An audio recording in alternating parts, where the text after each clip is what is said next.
Hey there, it's Lucas Gaith again. I'm here with Rich Christiansen, author of The Zigzag Principle and creator of actually 49 different businesses. 18 were failures, 16 became multi-million dollar successes, and most of which he actually only started the company with $5,000 to $10,000 of capital. So he knows how to bootstrap a business right from the ground up. Rich, how are you doing today? Great. Thank you, Lucas. Thanks for having me. It's nice to see you again. Yep, it's always nice to see you, Rich. What actually got you into started to becoming an entrepreneur?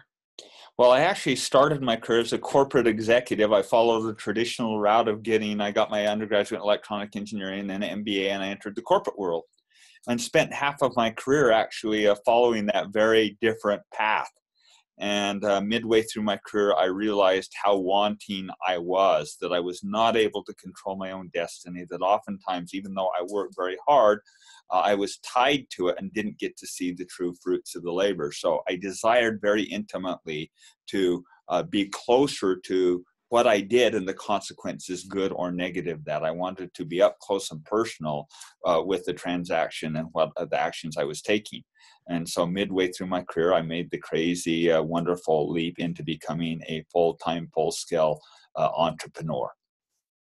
Awesome, awesome. Can you describe the premise of your book, The Zigzag Principle, and how it applies to life and business? Certainly. The zigzag principle really is a profound truth, and I think that most entrepreneurs end up kind of coming to the same conclusion.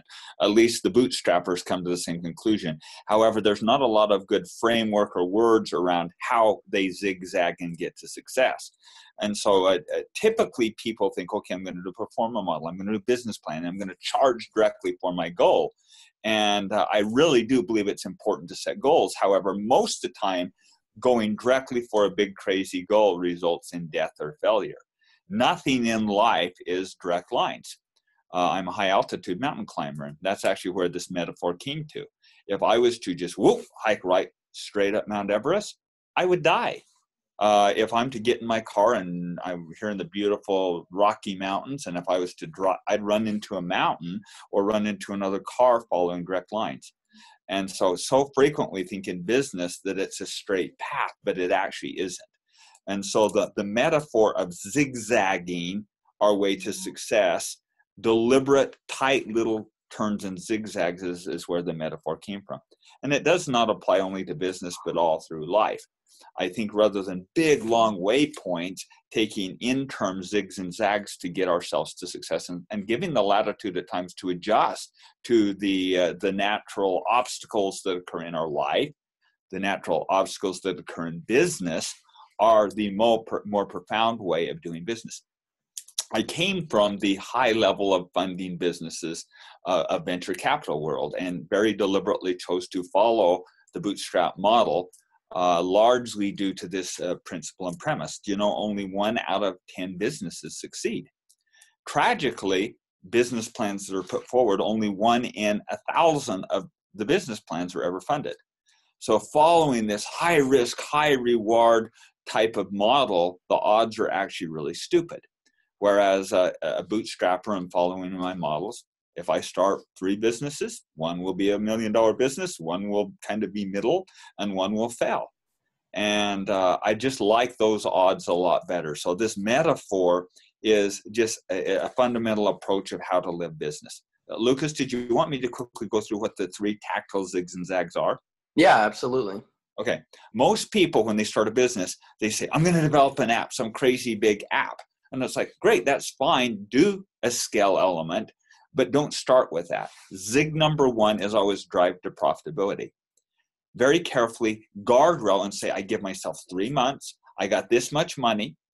I got this much time. I'm going to guardrail this relationship capital, and I'm going to run balls to the walls at this thing for 3 months, 6 months with this much money, and do whatever it takes to be profitable. And in that phase, it may not be the original objective of the business.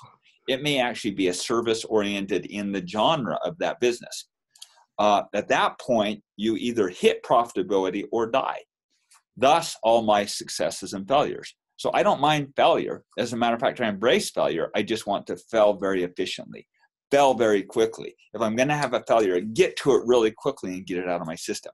The biggest tragedies that I see are individuals that will spend a year, 2, 5, 10 years of their life wasted doing a stupid business that never should have been done in the first place.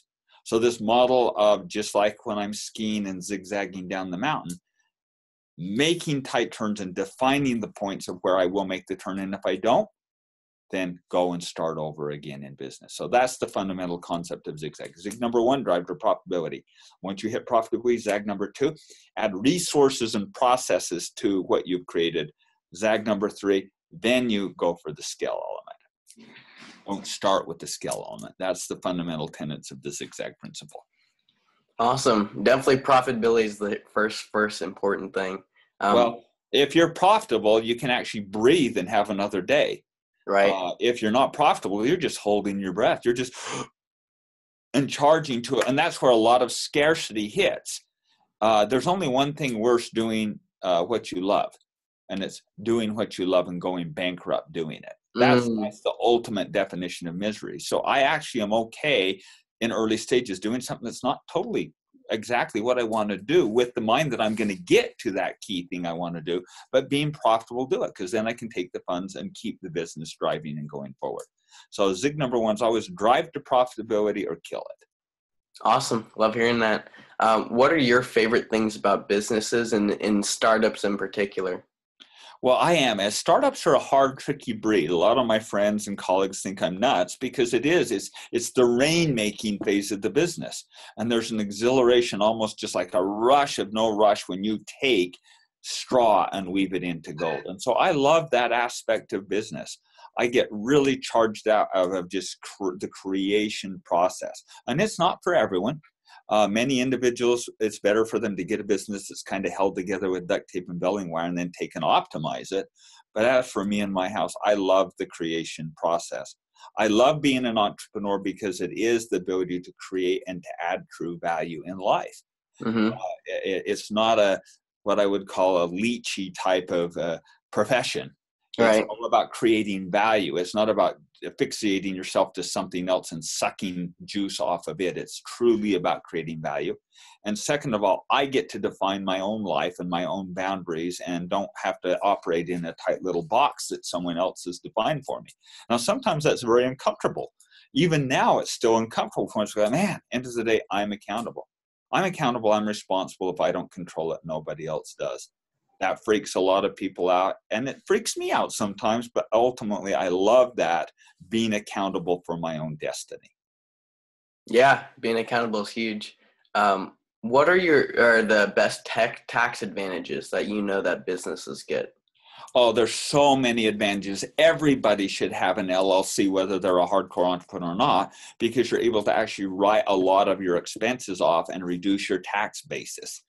And so in every business that I've had, it has a very unique set of tax advantages, all the way from being able to, write expenses off that you couldn't otherwise.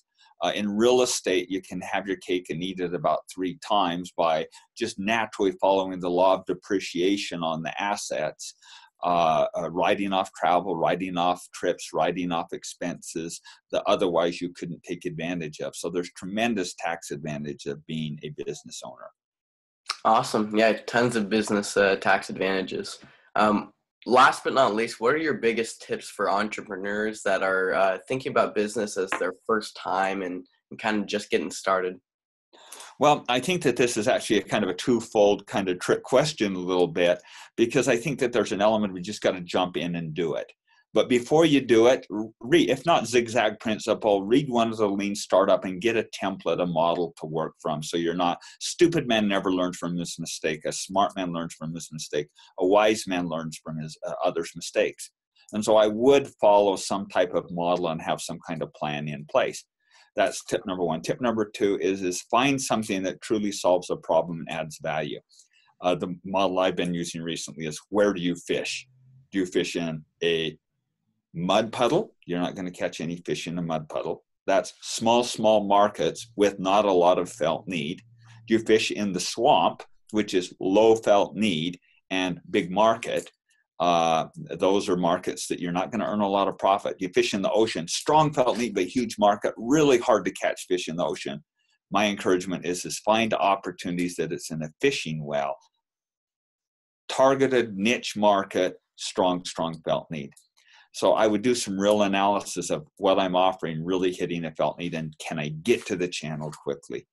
And then once you do that, then guardrail it. Say I got $5,000. I'm going to run like crazy, or whatever your number is, 5, 10, 100, 5,000, whatever your number is. This is how much money I have, and charge at it with all your worth and go out and do it. When all is said and done, more is usually said than done, and stop being a talker and start being a doer. Love it. Start being a doer. That's half the battle right there, is just action. Awesome. Well, thank you again, Rich. I really appreciate your help. If there's anything that I can do to benefit your life, please let me know, and I will talk to you soon, okay? Thank you, Lucas. Nice to visit with you for a few minutes, and you have a wonderful day. All right. Thanks, Rich. Talk to you soon.